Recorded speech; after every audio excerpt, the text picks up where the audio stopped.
Postal info plus എന്ന YouTube ചാനലിലേക്ക് ഏവർക്കും സ്വാഗതം. നമ്മളിപ്പോൾ പറഞ്ഞുകൊണ്ടിരിക്കുന്നത് പോസ്റ്റൽ മാനുവൽ വോളിയം 6 പാർട്ട് 1 ആണ്. അതിൻ്റെ 4ാമത്തെ ക്ലാസ്സാണിത്. ഇതിനു മുമ്പുള്ള എല്ലാ ക്ലാസ്സുകളുടെ ലിങ്ക് ഈ വീഡിയോയുടെ ഡിസ്ക്രിപ്ഷൻ ബോക്സിൽ ഇട്ടിരിക്കാം, കാണുക. Okay. 178 special forms of registered ജേർണൽസിൻ്റെ സ്പെഷ്യൽ ഫോംസ്, അതായത് firms and other institutions which post at least 10 registered articles daily other than insured അല്ലാതെ അറ്റ്ലീസ്റ്റ് 10 രജിസ്റ്റേർഡ് ഡെയിലി പോസ്റ്റ് ചെയ്യുന്ന ഈ ഫേംസുകൾ അതുപോലത്തുള്ള ഇൻസ്റ്റിറ്റ്യൂഷൻസിനൊക്കെ ഉള്ളൊരു ഫെസിലിറ്റിയാണിത്. This is intended to avoid unnecessary delay in, അതായത് ഇത് എന്തിനാണെന്ന് വെച്ച് കഴിഞ്ഞാൽ ഈ അനാവശ്യമായിട്ടുള്ള ഡിലേ അത് ബുക്ക് ചെയ്യാൻ കൊണ്ടിരുന്ന മെസ്സഞ്ചേഴ്സിന് ഏതായി പേയ്മെൻ്റെയൊക്കെ അവർക്ക് വെറുതെ അവിടെ വെയിറ്റ് ചെയ്ത് സമയം കളയണ്ട, പെട്ടെന്ന് ആർട്ടിക്കിൾ ബുക്ക് ചെയ്തിട്ട് പോരാം. അതിനുള്ളൊരു സൗകര്യമാണ് നമ്മൾ ചെയ്തു കൊടുക്കുന്നത് ഈ ഒരു ജേർണൽസ് വഴി. In this journal they themselves can prepare the receipts at there convenience. അതായത് ഈ ഒരു സൗകര്യത്തിൽ ഈ ഫേംസിൻ്റെ ആളുകൾ ആർട്ടിക്കിൾ ബുക്ക് ചെയ്യാൻ കൊണ്ടിരുന്ന ആളുകൾക്ക് തന്നെ അവരുടെ റെസീപ്റ്റ് തയ്യാറായി കൊണ്ടുവരാം.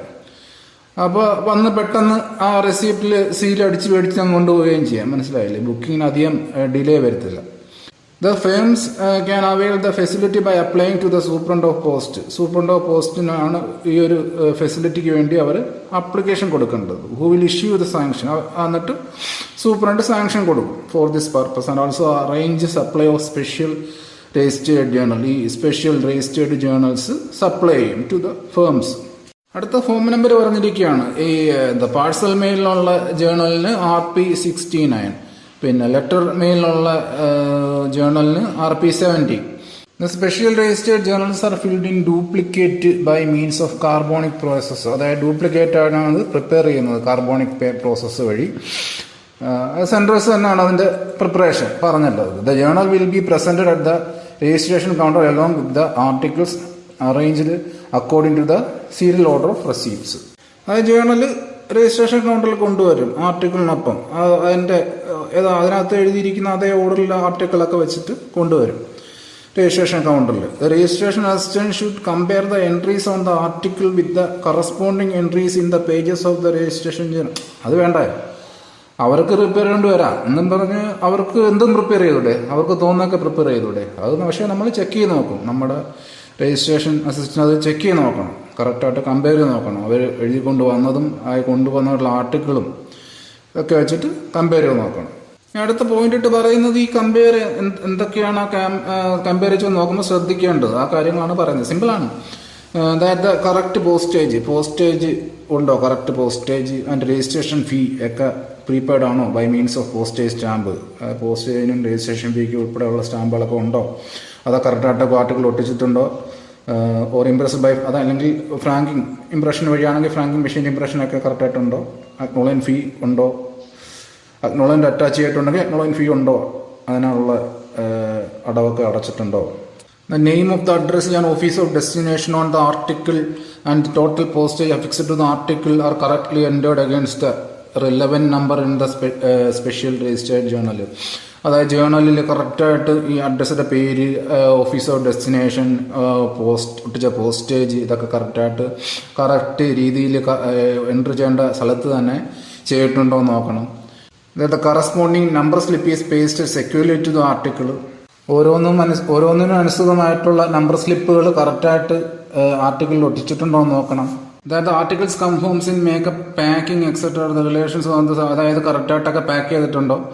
And recommend by such documents, custom declaration ഫോമൊക്കെ, പിന്നെ എക്സ്പോർട്ട് ലൈസൻസ് ഇതൊക്കെ കൂടെ ഉണ്ടോ, അക്കമ്പനി ചെയ്തിട്ടുണ്ടോ, വെക്കേണ്ടതിലൊക്കെ വെച്ചിട്ടുണ്ടോ. That the sender has signed in each page in the appropriate place. അത് ഓരോ പേജിലും ഈ സെൻഡർ സൈൻ ചെയ്തിട്ടുണ്ടോ നോക്കണം. Registration or parcel assistant then initial both copies of the journal. ജേർണലിന്റെ 2 കോപ്പികളായിട്ട് പ്രിപ്പയർ ചെയ്യുന്നു പറഞ്ഞല്ലോ. അത് 2 കോപ്പികളും ഈ രജിസ്ട്രേഷൻ ആണെങ്കിൽ പാഴ്സൽ അസിസ്റ്റന്റ് ആരാണോ അവർ അത് ഇനിഷ്യൽ ചെയ്യും. And impress them with date stamp അടിക്കും. The carbon copy of each completed page of the journal should be detached. Complete ആയ എൻട്രികളെല്ലാം കംപ്ലീറ്റ് ആയ കാർബൺ കോപ്പി ഡിറ്റാച്ച് ചെയ്യും ആ ജേർണലിൽ നിന്ന്. എന്നിട്ടത് കെപ്റ്റ് ഇൻ സെപ്പറേറ്റ് ഗാർഡ് ബുക്കിൽ സൂക്ഷിക്കും. ഇപ്പോൾ ഈ ഗാർഡ് ബുക്ക് എന്നുള്ളതൊന്ന് ഓർത്ത് വയ്ക്കുക. Labelled with the name and address of the sender. അന്നത്തെ അഡ്രസ്സിയുടെ സ്വയമിൻ്റെ പേരും അഡ്രസ്സൊക്കെ ഉണ്ടാവും. The pencil copies and the journal with the unused receipt should be returned to the sender to be presented again with the next batch of articles. എന്നിട്ട് pencil കോപ്പിയും പിന്നെ ബാക്കിയുള്ള ആ ജേർണലിൻ്റെ unused receipts എല്ലാം തിരിച്ച് സെൻറ്ററിന് കൊടുക്കും അടുത്ത ബാച്ചുമായിട്ട് വരാനായിട്ട്. Receipts, acknowledgements and undelivered articles taken from the postman. പോസ്റ്റ്മാൻ്റെ കയ്യിൽ നിന്ന് മേടിക്കുന്ന റെസിപ്റ്റുകൾ അല്ലെങ്കിൽ തിരിച്ചു കൊണ്ടുവരുന്ന റെസിപ്റ്റുകൾ, അക്നോളജ്മെൻറ്റുകൾ, അൺഡെലിവേർഡ് ആയിട്ടുള്ള ആർട്ടിക്കിളൊക്കെ അതിൻ്റെ പുറത്ത് രജിസ്റ്റേർഡ് അസിസ്റ്റന്റ് നടത്തുന്ന ചെക്കിംഗ് ആണ് പറയുന്നത്. The registered assistant should carry out the following checks. താഴെപ്പുറം ശ്രദ്ധിക്കണം. 1, 2, 3 പറയുന്നു. 1, whether the addressee or his authorised agent has sign the receipt. അതായത് റെസിപ്റ്റിൽ അഡ്രസ്സിയോ അദ്ദേഹത്തിൻ്റെ ഓതറൈസ്ഡ് ഏജൻറ്റോ സൈൻ ചെയ്തിട്ടുണ്ടോ. ഇൻ കേസ് ഡെലിവറി സ്ലിപ്പ് സിസ്റ്റത്തിലാണെങ്കിൽ അഡ്രസ്സിയോ അല്ലെങ്കിൽ അദ്ദേഹത്തിൻ്റെ ഓതറൈസ്ഡ് ഏജൻറ്റോ അപ്രോപ്രിയേറ്റ് കോളത്തിൽ സൈൻ ചെയ്തിട്ടുണ്ടോ. Whether all the undelivered articles bear the remark of the postman showing the reasons for non-delivery with his initial details. അതായത് അൺഡെലിവേർഡ് ആയിട്ടുള്ള ആർട്ടിക്കിളുകളിൽ അതിൻ്റെ നോൺ ഡെലിവറിക്കുള്ള റീസൺ കറക്റ്റായിട്ട് പോസ്റ്റ്മാൻ എഴുതിയിട്ടുണ്ടോ വിത്ത് ഹിസ് ഡേറ്റഡ് ഇനിഷ്യൽസ് ഉൾപ്പെടെ. And whether the remarks have also been record in the postman ബുക്കിലോ അല്ലെങ്കിൽ ഡെലിവറി സ്ലിപ്പിലോ അത് നോട്ട് ചെയ്തിട്ടുണ്ടോ. Whether in case of registered article delivered to an illiterate addressee, the thumb mark of the addressee on the receipt or delivery slip has been attested by the postman's signature. ഇനിയിപ്പോൾ ഒരു registered ആർട്ടിക്കിളും ഈ അക്ഷരാഭ്യാസം ഇല്ലാത്ത ആൾക്കാർക്ക് കൊടുത്തതാണെന്ന് വെച്ചിട്ട് അപ്പോൾ അവരുടെ thumb ഇംപ്രഷനല്ലോ എടുക്കുക. അപ്പോൾ ആ അഡ്രസ്സിൻ്റെ തമ്പ് ഇംപ്രഷൻ ഏതിലെടുക്കും? റെസിപ്റ്റിൽ അല്ലെങ്കിൽ ഡെലിവറി സ്ലിപ്പിലെടുക്കും. അത് പോസ്റ്റ്മാൻ സിഗ്നേച്ചർ ഉപയോഗിച്ച് അറ്റസ്റ്റ് ചെയ്തിട്ടുണ്ടോ എന്ന് നോക്കണം. In case of insured articles delivered to an illiterate address. ഇനി ഈ ഇല്ലിറ്ററേറ്റ് ആയിട്ടുള്ള അഡ്രസ്സിക്ക് ഇനിഷ്യഡ് ആർട്ടിക്കിൾ കൊടുക്കുന്ന കേസിൽ whether the thumb mark has been attested by a respectable witness. അയാളുടെ തമ്പ് ഇംപ്രഷൻ ഒരു റെസ്പെക്റ്റബിൾ വിറ്റ്നസ് അറ്റസ്റ്റ് ചെയ്തിട്ടുണ്ടോ എന്ന് നോക്കണം. അപ്പോൾ ഈ പറയുന്ന പോയിൻ്റൊക്കെ ശ്രദ്ധിക്കുക. ഈ രജിസ്റ്ററിൻ്റെ കേസിൽ പിന്നെ ഇൻഷുറൻസിൻ്റെ കേസൊക്കെ പറഞ്ഞ് ശ്രദ്ധിച്ച് വെച്ചേക്കുക, നോട്ട് ചെയ്യുക, ഇമ്പോർട്ടൻ്റ് ആണ്. Whether the thumb mark or signature of Pardhanashin woman is attested by the authorized agent or by a respectable witness. അതായത് ഈ പർദാനാശിൻ വുമൺ, പർദ്ദാധാരികളായ സ്ത്രീകളുടെ ഒപ്പല്ലെങ്കിൽ തമ്മാർക്ക് അറ്റസ്റ്റ് ചെയ്തിട്ടുണ്ടോ എന്ന് നോക്കണം. ആര്? By authorised agent or by a respectable witness. ഒരു authorise ആയിട്ടുള്ള ഏജന്റോ അല്ലെങ്കിൽ റെസ്പെക്റ്റബിൾ ആയിട്ടുള്ള ഒരു വിറ്റ്നസ്സോ. Whether in case of insured article delivered to minor. മൈനർക്ക് ഇൻഷുർഡ് ആർട്ടിക്കിൾ കൊടുക്കുമ്പോഴത്തേക്കും minor signature is attested by a person in whose care the minor is living. അപ്പോൾ ആ മൈനറിന്റെ സിഗ്നേച്ചർ അതിൻ്റെ ഗോഡിയൻ ആരുടെ കെയറിലാണോ ആ കൊച്ചിരിക്കുന്നത്, ആ മൈനർ ഇരിക്കുന്നത്, ആ ഗോഡിയൻ അറ്റസ്റ്റ് ചെയ്യണം ആ മൈനറിന്റെ signature. In case of any article on which any sum is due to be recovered, whether the amount has been converted into a postage stamp and affixed to the respective receipt and slip and device. അതായത് എന്തായാലും ഒരു ആർട്ടിക്കിളുടെ പുറത്തെങ്കിലും due amount ഉണ്ടെങ്കിൽ, due collect ചെയ്യാനുണ്ടെങ്കിൽ ആ amount postage സ്റ്റാമ്പിൻ്റെ രൂപത്തിൽ ആ receipt അല്ലെങ്കിൽ delivery സ്ലിപ്പിൽ ഒട്ടിച്ചിട്ടുണ്ടോ എന്ന് നോക്കണം. എന്നിട്ട് അത് ഡിഫേസ് ചെയ്തിട്ടുണ്ടോ എന്ന് നോക്കണം ബൈ ട്രഷറർ അല്ലെങ്കിൽ അതിന് ഓതറൈസ് ചെയ്തിട്ടുള്ള ഏതെങ്കിലും official. The registration assistant should affix his initials. Registration assistant initial ചെയ്യണം. പോസ്റ്റ് ആൻഡ് ബുക്ക് എങ്കിൽ post and book, delivery slip എങ്കിൽ ഡെലിവറി സ്ലിപ്പ്. ഇതിനാ against the entries in token of, അതായത് ആർട്ടിക്കിൾ കൊടുത്തതിൻ്റെ നേരെയും പിന്നെ എന്തെങ്കിലും റിട്ടേൺ കൊണ്ടുപോട്ടെങ്കിൽ അതിന് നേരെയായിട്ടുള്ള എൻട്രീസിൽ ഇനിഷ്യൽ ചെയ്യണം, അത് inspect ചെയ്യുന്നുള്ളതിനായിട്ട്. If an acknowledgement is brought back by the postman unsigned owing to the addressee's refusal to sign it, ഇനി പോസ്റ്റ്മാൻ എന്തെങ്കിലും അക്നോളജ്മെന്റ് തിരിച്ചു കൊണ്ടുവന്ന് അത് അഡ്രസ്സി സൈൻ ചെയ്തില്ല, റെഫ്യൂസ് ചെയ്ത്, അങ്ങനെയുള്ള കേസിൽ it should be forward in the usual course to the centre. അത് സാധാരണ പോലെ സെൻറ്റർക്ക് പോവും with suitable remark under the PM signature. With എന്താ അതിൻ്റെ കറക്റ്റായിട്ടുള്ള റിമാർക്ക് അതിൻ്റെ പുറത്തുണ്ടാവും അണ്ടർ ദ PM സിഗ്നേച്ചർ ഉൾപ്പെടെ. Articles addressed to AB, care of CD, should whenever possible be delivered to AB and should only be delivered to CD in AB's absence. അതായത് ഇപ്പോൾ AB care of CD എന്ന് വന്ന് ഒരു letter ഉണ്ടെങ്കിൽ അത് ABക്ക് തന്നെ കൊടുക്കണമെന്നാണ് പറയുന്നത്. AB ആബ്സെൻ്റ് ആകുമ്പോഴാണ് CD കൊടുക്കേണ്ടത്. അടുത്ത attested copies of addressees receipts. അഡ്രസ്സിയുടെ റെസീപ്റ്റ്സിൻ്റെ അറ്റസ്റ്റ് കോപ്പികൾ ലഭ്യമാക്കുന്ന കാര്യമാണ് പറയുന്നത്. The sender of an inland register articles may obtain an attest copy of the addressees receipt on application made to the post office within 6 months of the date on which the addressee sign the original receipt and on payment of ₹2. അതായത് പറഞ്ഞു പോകുന്നത്, ഒരു registered അയച്ച ഒരാൾക്ക് അത് ഉടമ അഡ്രസ്സിൽ കൈപ്പറ്റി എന്നുള്ളതിൻ്റെ ഒരു പ്രൂഫ് വേണമെങ്കിൽ അയാൾക്ക് അത് നേടിയെടുക്കാം ബൈ ആപ്ലിക്കേഷൻ. അപ്പോൾ ആ കാര്യമാണ് പറയുന്നത്. അപ്പോൾ അങ്ങനെയുള്ള കേസിൽ ആ അഡ്രസ്സി ഒപ്പിട്ട റെസിപ്റ്റിൻ്റെ കോപ്പിയാണ് ലഭിക്കുക, അതിൻ്റെ അറ്റസ്റ്റ് കോപ്പിയാണ് അദ്ദേഹത്തിന് ലഭിക്കുക, സെൻറ്ററിന് ലഭിക്കുക. On application made to the post office within 6 months of the date on which, അതായത് ആ അഡ്രസ്സി ആ ഒരു ഒറിജിനൽ റെസിപ്റ്റിനത് സൈൻ ചെയ്തല്ലോ, അത് കഴിഞ്ഞിട്ട് വിത്തിൻ 6 months ആപ്ലിക്കേഷൻ കൊടുക്കണം. The original receipt and on payment of ₹2 in shape of postage സ്റ്റാമ്പിന്റെ രൂപത്തിൽ ₹2 ഒരു ഫീ ആയിട്ട്, which should be affixed to the application form. Application ഫോമിനകത്ത് ഒട്ടിച്ചു കൊടുക്കും. And deface with day stamp അത് ഡീഫേസ് എന്ന് പറയുന്നു. The application should be forward to the office of delivery, അതായത് ആപ്ലിക്കേഷൻ പോകുന്നത് തീർച്ചയായിട്ടും ഓഫീസ് ഓഫ് ഡെലിവറിയിലായിരിക്കുമല്ലോ. ഡെലിവറി ചെയ്ത പോസ്റ്റ് ഓഫീസിലാണ് റെസിപ്റ്റ് ഉണ്ടാവുക, അപ്പോൾ അങ്ങോട്ടായിരിക്കും ഒരു ആപ്ലിക്കേഷൻ പോവുക. Where the exact copy of the addressee receipt will be prepared duly attested by the postmaster signature. Postmaster signature വെച്ച് അറ്റസ്റ്റ് ചെയ്ത പക്കാ കോപ്പി അവിടുന്ന് ലഭ്യമാകും. And send direct to the sender as postal service, അത് ആ സെൻഡർക്ക് postal സർവീസായിട്ട് അയച്ചു കൊടുക്കും. അടുത്ത റീഡയറക്ഷൻ ഓഫ് പാഴ്സൽസ്, അതിൽ ഇൻലാൻഡ് പാഴ്സൽസിൻ്റെ കാര്യമാണ് പറയുന്നത്. With India parcels, return instructions of the addressee or authorization should be obtained and kept on record. അതായത് റിട്ടേൺ ഇൻസ്ട്രക്ഷൻ ആര് തരണം? അഡ്രസ്സി അല്ലെങ്കിൽ ഓതറൈസ്ഡ് ഏജന്റ് തരണം redirection. Inland parcels cannot B റീഡയറക്റ്റഡ് out of India. ഇന്ത്യക്ക് പുറത്തോട്ട് ഇൻലാൻഡ് പാഴ്സലുകൾ redirect ചെയ്ത് പോകത്തില്ല. എന്നാൽ എന്തൊരു എളുപ്പമായിരുന്നില്ലേ? Redirection fee may be paid in advance or at the time of delivery. ഈ റീഡയറക്ഷൻ ഫീ അഡ്വാൻസ് ആയിട്ടും അടയ്ക്കാം, ഡെലിവറി സമയത്ത് മേടിക്കുകയും ചെയ്യാം. No reduction fees charge in the following cases. Reduction fee ഇല്ലാത്ത കേസസ് പറയുകയാണ് 2 if the revised address of the addressee is within the delivery പറഞ്ഞിട്ടുണ്ട്. അതായത് സെയിം പോസ്റ്റ് ടൗൺ ആ അതിർത്തിയിലാണ് ആ റിവൈസ്ഡ് അഡ്രസ് എങ്കിൽ നോ റീഡയറക്ഷൻ ഫീ.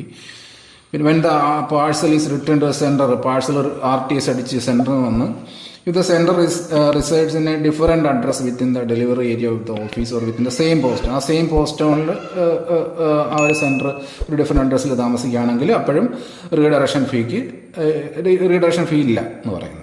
അടുത്ത foreign parcels can also be redirected within India or out of India under the following condition. ആ foreign പാഴ്സലുകൾ ഈ within ഇന്ത്യയിലും ഔട്ട് ഓഫ് ഇന്ത്യയിലും നമുക്ക് റീഡയറക്റ്റ് ചെയ്യാന്ന് പറയുന്നു. But under following conditions. എന്നിട്ട് അതിൻ്റെ കണ്ടീഷൻസ് എന്ന് പറയുന്നത് the sender should not have made any remark on the parcel prohibiting the redirection. അതായത് സെൻഡർ അയച്ച ആള് അതിനകത്ത് എന്തെങ്കിലും ആ പാഴ്സലിന്റെ പുറത്ത് എന്തെങ്കിലും റിമാർക്ക് തരുന്നു, അതായത് അതിനകത്ത് റീഡയറക്ഷൻ വേണ്ട എന്ന് പ്രൊഹിബിറ്റ് ചെയ്ത് എന്തെങ്കിലും റിമാർക്ക് ഉണ്ടെങ്കിൽ ബൈ സെൻഡർ അത് redirection ചെയ്യപ്പെടുകയില്ല.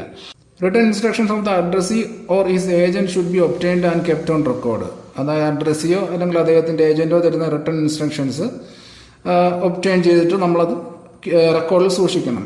Inward foreign parcels can be redirected within India on the same conditions as applicable to inland parcels. Inward മാറിപ്പോലെ ഇൻവാർഡ് ഇന്ത്യയിലേക്ക് വരുന്ന ഫോറിൻ പാഴ്സലുകൾ ഇങ്ങോട്ട് വരുന്ന ഫോറിൻ പാഴ്സലുകൾ can be redirected within India. Within ഇന്ത്യയിൽ റീഡയറക്റ്റ് ചെയ്യാം സെയിം കണ്ടീഷൻ, അതായത് ഇൻലാൻഡ് പാഴ്സലുകളുടെ സെയിം കണ്ടീഷൻ നമുക്ക് റീഡയറക്റ്റ് ചെയ്യാം. If the addressee of the foreign parcel has left India, his agent may redirect the parcel to his new address. Addressee ഈ foreign പാഴ്സലിന്റെ addressee India വിട്ടു പോയി, അങ്ങനെയുള്ള സമയത്ത് അദ്ദേഹത്തിന്റെ ഏജന്റിന് റീഡയറക്റ്റ് ചെയ്യാനുള്ള പുതിയ അഡ്രസ്സിലേക്ക് റീഡയറക്റ്റ് ചെയ്യാനുള്ള ഇൻസ്ട്രക്ഷൻ തരാം. അടുത്ത വലിയൊരു സെന്റൻസ് ഇങ്ങനെ പറയുവാണ്, if the addressee of the foreign parcel who has left India വിട്ടുപോയ ഒരു ഫോറിൻ പാഴ്സലിന്റെ addressee who has given instructions, അദ്ദേഹം ഒരു ഗിവൻ ഇൻസ്ട്രക്ഷൻ റിട്ടേൺ ഇൻസ്ട്രക്ഷൻ തന്നിട്ടുണ്ട്, അതായത് റീഡയറക്ഷന് ഔട്ട് ഓഫ് ഇന്ത്യയിലേക്ക്. Of any foreign parcel received his address, അദ്ദേഹത്തിന്റെ അഡ്രസ്സിൽ വന്ന ഫോറിൻ പാഴ്സലിന്റെ റീഡയറക്ഷന് വേണ്ടിയിട്ടുള്ള such parcel with new address should be forward to the Indian office of exchange. അങ്ങനെയുള്ള പാഴ്സലുകൾ ഫോർവേഡ് ചെയ്യപ്പെടുന്നത് ഇന്ത്യൻ ഓഫീസ് ഓഫ് എക്സ്ചേഞ്ചിലാണ്. And the redirecting office should note the receipt accompanying the parcel are the redirection as in made as per, അദ്ദേഹം പറഞ്ഞിട്ടുള്ള പോലെ ആ redirection സംഭവിക്കുന്നു പറയുന്നത്. When the redirection fee is paid in advance, അതായത് redirection fee advance ആയിട്ട് അടയ്ക്കുകയാണെങ്കിൽ it should be converted into postage stamps and affixed to the parcel which should be shown to the postmaster. അത് ഒരു post സ്റ്റാമ്പിൻ്റെ രൂപത്തിൽ ആ ഒരു parcel affix ചെയ്തിട്ട് അത് പോസ്റ്റ് മാസ്റ്റർ കാണിക്കുന്നത്. PM should check the parcel to ensure the redirection fee has been, അതായത് PM നോക്കും കറക്റ്റ് റീഡയറക്ഷൻ ഫീ ഒക്കെ കളക്ട് ചെയ്തിട്ടുണ്ടോ. And write on the parcel in red ink. എന്നിട്ട് ആ പാഴ്സലിൻ്റെ പുറത്ത് റെഡ് ഇങ്കിൽ എഴുതും എന്താ, റീഡയറക്ഷൻ ചാർജ് പെയ്ഡ് എന്ന് എഴുതും under his initially. The postage stamp should then be defaced. Stamp deface ചെയ്യും. The parcel assistant should make an entry in the addressee's receipt or delivery slip regarding the revised address and date of redirection in respect of inland and foreign parcels redirected. എന്നിട്ട് parcel assistant redirect ചെയ്തിട്ടുള്ള ഈ inland ആയിക്കോട്ടെ foreign parcel ആയിക്കോട്ടെ അതിൻ്റെയൊക്കെ ഈ reverse ചെയ്തിട്ടുള്ള address, അതിൻ്റെ details, ഏത് അഡ്രസ്സിലേക്കാണ് അത് പോയത്, ആൻഡ് ഡേറ്റ് ഓഫ് റീഡയറക്ഷൻ, ഇതൊക്കെ എൻട്രി ചെയ്യും. എവിടെ? കറസ്പോണ്ടിങ് എൻട്രിക്കകത്ത്, അഡ്രസ് റെസിപ്റ്റിലായിക്കോട്ടെ. ഇനി ഡെലിവറി സ്ലിപ്പ് സിസ്റ്റമാണ്, കാരണം ആ ഡെലിവറി സ്ലിപ്പിൽ പാഴ്സൽ അസിസ്റ്റൻറ്റ് നോട്ട് ചെയ്തല്ല. അൺക്ലെയിംഡ് ആർട്ടിക്കിൾസിൻ്റെ കാര്യമാണ് പറയുന്നത്. In case the article cannot be return to the sender, RTS അടിക്കാൻ പറ്റുന്നില്ല, അങ്ങനെയുള്ള കേസിൽ it should be forward to the RLO എന്ന് പറയുന്നു, through the post office.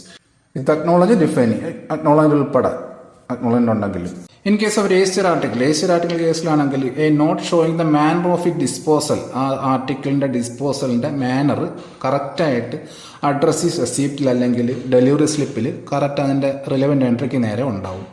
If the article unclaimed is a foreign register article of the letter mail, അതായത് ഈ unclaimed ആയിട്ട് പോയ ആർട്ടിക്കിൾ ഒരു ഫോറിൻ രജിസ്റ്റർ ആർട്ടിക്കിൾ ആണെങ്കിൽ registered assistant should indicate on the article the reason for non delivery. ആർട്ടിക്കിളിനകത്ത് on the front side of the article ആ non ഡെലിവറിക്കുള്ള reason registered assistant എഴുതും.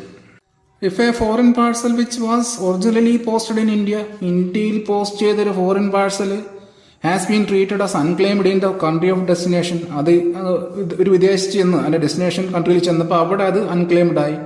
And is received back in Indian office of exchange, തിരിച്ചത് Indian office of എക്സ്ചേഞ്ചിൽ വന്ന് അപ്പോൾ എന്ത് ചെയ്യും? സിമ്പിളാ, it should be forward direct to the office of posting for return to centre. അത് ഓഫീസ് ഓഫ് പോസ്റ്റിംഗിലേക്ക് പോകും. എന്തിനു വേണ്ടി? സെൻറ്റർക്ക് തിരിച്ച് കൊടുക്കാൻ വേണ്ടിയിട്ട്. In head offices particulars of any foreign or inland parcel charge വെച്ച് കസ്റ്റംസ് ഡ്യൂട്ടി, അതായത് HOയിലൊക്കെ ഈ ഫോറിൻ പാഴ്സൽ ആയിക്കോട്ടെ ഇൻലാൻഡ് പാഴ്സൽ ആയിക്കോട്ടെ കസ്റ്റംസ് ഡ്യൂട്ടി വന്നത്, കസ്റ്റംസ് ഡ്യൂട്ടി അടിച്ചത് അൺക്ലെയിംഡ് ആയി, which has been treated as unclaimed either by the HO, അത് HOയിൽ നിന്ന് തന്നെ അൺക്ലെയിംഡ് ആവാം, അല്ലെങ്കിൽ അതിൻ്റെ സബോർഡിനേറ്റ് ഓഫീസിൽ നിന്ന് ആവാം. Should be entered in the list, അങ്ങനെയുള്ള കേസ് എന്തോ ചെയ്യും? അത് ലിസ്റ്റിൽ ഉൾപ്പെടുത്തും, ലിസ്റ്റ് ഓഫ് പാഴ്സൽ റെസീപ്റ്റ്സിനകത്ത് ഉൾപ്പെടുത്തിയിട്ട്, അതായത് RLOയ്ക്ക് അയക്കുന്നതിന് മുമ്പ്, before the parcels are send to the RLOയ്ക്ക് ആ പാഴ്സൽ അയക്കുന്നതിന് മുമ്പായിട്ട് അത് പാഴ്സൽ റെസീപ്റ്റിൻ്റെ ലിസ്റ്റിൽ ഉൾപ്പെടുത്തുന്നതാണ് പറഞ്ഞിരിക്കുന്നത്. Special procedure for delivering registered articles ഫേംസിന് സ്പെഷ്യലായിട്ട് രജിസ്റ്റർ ആർട്ടിക്കിൾസ് ഡെലിവറി ചെയ്യുന്ന കാര്യമാണ് പറയുന്നത്. ഈ ബൾക്ക് ഡെലിവറി, സ്പെഷ്യൽ ഡെലിവറി എന്നൊക്കെ പറയും. അതായത് ഒരുപാട് ആർട്ടിക്കിളുകൾ ഈ ഫേംസിനൊക്കെ ഉണ്ടെങ്കിൽ അതൊരു സെപ്പറേറ്റ് ലിസ്റ്റായിട്ട് എടുത്തിട്ട് അത് ഒപ്പിട്ട് മേടിക്കും, ആ ഒരു പരിപാടിയാണ്. The following procedure should be followed in delivering ordinary register articles. Ordinary ആയിട്ടുള്ള രജിസ്റ്റർ ആർട്ടിക്കിൾസ് ഈ ഫേംസിനെ കൊടുക്കുമ്പോഴത്തേക്കും അതായത് who receive large number of such articles, ഒരുപാട് ലാർജ് നമ്പറിൽ ആർട്ടിക്കിൾസ് വരുമ്പോൾ ഈ ഒരു പരിപാടി അഡോപ്റ്റ് ചെയ്യാറുണ്ട്. At each delivery, the registered articles of other letter and parcel mail should be examined, and those for firms and other addressees for whom 3 or more articles of either classes are found should be separated. അതായത് register ആർട്ടിക്കിൾസിനകത്ത് ഈ register letter അല്ലെങ്കിൽ പാഴ്സലുകൾ ഇതിൻ്റെ ഏത് class ആയിക്കോട്ടെ, 2 ക്ലാസ്സിൽ ഏതെങ്കിലും ആയിക്കോട്ടെ, അത് 3 or more വരുമ്പോഴത്തേക്കും ഒരു സെപ്പറേറ്റ് ലിസ്റ്റായിട്ട് എടുത്തിട്ട് അത് ഒപ്പിട്ട് മേടിക്കുകയാണ് ചെയ്യുന്നത്, അങ്ങനെ ഡെലിവറി കൊടുക്കുകയാണ് ചെയ്യുന്നത്. അതിൻ്റെ ഫോം നമ്പർ RP57 ആണ്. In case of firms and other who obtain window delivery, ഇനി വിൻഡോയിൽ വന്നാണ് മേടിക്കുന്നതെങ്കിൽ ഈ bulk delivery, the article with the list should be hand over to the window delivery assistant. ആ ഒരു ലിസ്റ്റ് പറഞ്ഞല്ലോ, സ്പെഷ്യൽ ലിസ്റ്റ് ഉണ്ടല്ലോ, ആ ലിസ്റ്റ് വിൻഡോ ഡെലിവറി അസിസ്റ്റന്റ് കൈമാറും. ഫ്രം എവിടുന്നാ? രജിസ്റ്റേർഡ് ബ്രാഞ്ചിൽ നിന്നായിക്കോട്ടെ പാഴ്സൽ ബ്രാഞ്ചിൽ നിന്നായിക്കോട്ടെ, അത് വിൻഡോ ഡെലിവറി അസിസ്റ്റന്റിലോട്ട് കൈമാറും. Who should sign in the duplicate copy of the list and also the registered or parcel abstract. അങ്ങനെ കൈമാറുമ്പോഴത്തേക്കും ആ ഒരു വിൻഡോ ഡെലിവറി അസിസ്റ്റന്റ് സൈൻ ചെയ്യണം അവിടെയൊക്കെ ആ ലിസ്റ്റിൻ്റെ ഡ്യൂപ്ലിക്കേറ്റ് കോപ്പിയിൽ, പിന്നെ രജിസ്റ്റേർഡ് അല്ലെങ്കിൽ പാഴ്സൽ അബ്സ്ട്രാക്റ്റിൽ, ഏതാണോ കേസ് ആ ഒരു അബ്സ്ട്രാക്റ്റിൽ. as the case may be against the entries of the addressee's name and total number of articles. അതിൻ്റെ ആ ഒരു കേസ് മേ ബി രജിസ്റ്റേർഡ് ആയിക്കോട്ടെ അല്ലെങ്കിൽ രജിസ്റ്റേർഡ് അബ്സ്ട്രാക്ട് ആയിക്കോട്ടെ അല്ലെങ്കിൽ പാർസൽ അബ്സ്ട്രാക്ട് ആയിക്കോട്ടെ അതിനകത്ത് അഡ്രസ്സിൻ്റെ പേരും ടോട്ടൽ നമ്പറിൻ്റെയും എൻട്രി കറസ്പോണ്ടിങ് എൻട്രി ഉണ്ടാവും അതിന് നേരെ. The article will be delivered to the addressee or his agent on getting acquittance on the original copy of the list. Original ആ ലിസ്റ്റിൻ്റെ പറഞ്ഞാലോ സ്പെഷ്യൽ ലിസ്റ്റ് ഉണ്ടല്ലോ അതിനകത്ത് ഒറിജിനൽ കോപ്പിക്കകത്ത് ഈ അഡ്രസ്സി അല്ലെങ്കിൽ അദ്ദേഹത്തിൻ്റെ ഏജൻറ്റിൻ്റെ ഒപ്പിട്ട് മേടിക്കും. The duplicate copy of the list will be hand over to the addressee or his agent along with the articles. എന്നിട്ട് ഡ്യൂപ്ലിക്കേറ്റ് കോപ്പിയും ആ ലിസ്റ്റിൻ്റെ ഡ്യൂപ്ലിക്കേറ്റ് കോപ്പിയും ഒപ്പം ആർട്ടിക്കിൾസും അഡ്രസ്സിയുടെ കയ്യിലോ അല്ലെങ്കിൽ ഏജൻറ്റിൻ്റെ കയ്യിലോ ഡെലിവറി നടത്തും. The original copy of the list bearing the acquittance of the addressee. ഇനി ആ addressee ഒപ്പിട്ട original copy will be hand over to the registered or parcel assistant. അത് ഹാൻഡ് ഓവർ ചെയ്യും ടു ദ രജിസ്റ്റേർഡ് അല്ലെങ്കിൽ parcel അസിസ്റ്റന്റിലേക്ക് hand over ചെയ്യപ്പെടും. ഒന്നുമില്ല, ബൾക്കായിട്ട് ഡെലിവറി നടത്തുന്നു. അതിനൊരു സ്പെഷ്യൽ ലിസ്റ്റ് ഉണ്ട്, അത് ഡ്യൂപ്ലിക്കേറ്റ് ആണ്. ഒരു കോപ്പി ഒറിജിനൽ കോപ്പിക്കകത്ത് നമ്മൾ ഒപ്പിട്ട് മേടിച്ചിട്ട് ആ ഡ്യൂപ്ലിക്കേറ്റ് കോപ്പിയും ആർട്ടിക്കിളും അഡ്രസ്സിൻ്റെ കൊടുത്തു വിടും. അത്രേ പറഞ്ഞോളൂ. In the case of delivery through the postman, the articles along with both the copies of the list in RP 57 will be hand over to the beat postman. ഇനി പോസ്റ്റ്മാൻ വഴിയാണ് ഈ ബൾക്ക് ഡെലിവറി അല്ലെങ്കിൽ special delivery നടത്തുന്നതെങ്കിൽ ഇത് articles അതായത് both കോപ്പീസും RP 57 both കോപ്പീസും ആർട്ടിക്കിളും ഉൾപ്പെടെ hand over to the beat postman. ആ ബീറ്റിൽ പോകുന്ന പോസ്റ്റ്മാന് കൊടുക്കും. അപ്പോൾ അടുത്ത് പറഞ്ഞിരിക്കുന്നത് who should sign for the article received in the register or parcel abstract. കഴിഞ്ഞ വട്ടം ആരാ ഒപ്പിട്ട് കൊടുത്തിട്ട് ഇത് ഇങ്ങോട്ട് മേടിച്ചത്? Window delivery assistant. ഈ കേസിൽ പോസ്റ്റ്മാൻ്റെ കയ്യിലോട്ടാണ് കൊടുക്കുന്നത്. അപ്പോൾ പോസ്റ്റ്മാൻ ഒപ്പിട്ട് കൊടുക്കണം. എവിടെ? രജിസ്റ്റേർഡ് അല്ലെങ്കിൽ parcel abstract as the case may be. The article will be delivered by the postman along with the duplicate copy of the list to the addressee who will give postman single receipt on the original copy. Delivery same നേരത്തെ കണക്കിന് നടക്കും. അതായത് duplicate copy കൊടുക്കും, article കൊടുക്കും, ഒറിജിനലിനകത്ത് അവർ sign ചെയ്യും, single receipt ഒരു ഒപ്പ് on the original copy of the list for all the articles. എല്ലാ ആർട്ടിക്കിളിനും ചേർത്ത് ഒരു single receipt. The signature of the addressee will also be obtained on the acknowledgements if any. അക്നോളജ്മെന്റുകൾ ഉണ്ടെങ്കിൽ അക്നോളജ്മെന്റുകളിലും ഒപ്പിടിക്കും. അപ്പം ഇവിടെ വെച്ച് നിർത്തുകയാണ്. വീഡിയോയെക്കുറിച്ചുള്ള അഭിപ്രായങ്ങളും നിർദ്ദേശങ്ങളും കമൻറ്റുകളായി രേഖപ്പെടുത്തുക. സപ്പോർട്ട് ചെയ്യുക. Thank you.